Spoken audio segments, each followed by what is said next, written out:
घरी दररोज अगरबत्ती लावता, सुगंध छान वाटतो, पण शरीरावर काय परिणाम होतो कधी विचार केलाय का?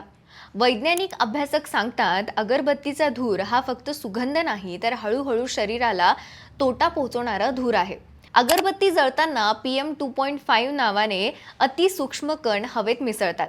हे कण इतके लहान असतात की थेट फुफ्फुसांच्या आत खोलवर जाऊ शकतात.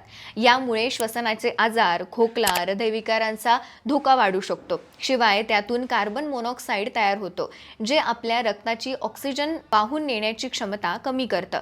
म्हणजेच सुगंधासाठी आपण रोज जे लावतो ते हळूहळू फुफ्फुसांना नुकसान करत असतं. त्यामुळे तुम्हाला कुठलाही त्रास असेल नसेल तरीही अगरबत्ती वापरण्याचे प्रमाण कमी करा. आणि अशाच महत्त्वपूर्ण अपडेट्ससाठी त्याचं काय महाराष्ट्राला इंस्टाग्रामवर फॉलो आणि यूट्यूबवर सबस्क्राईब करायला विसरू नका.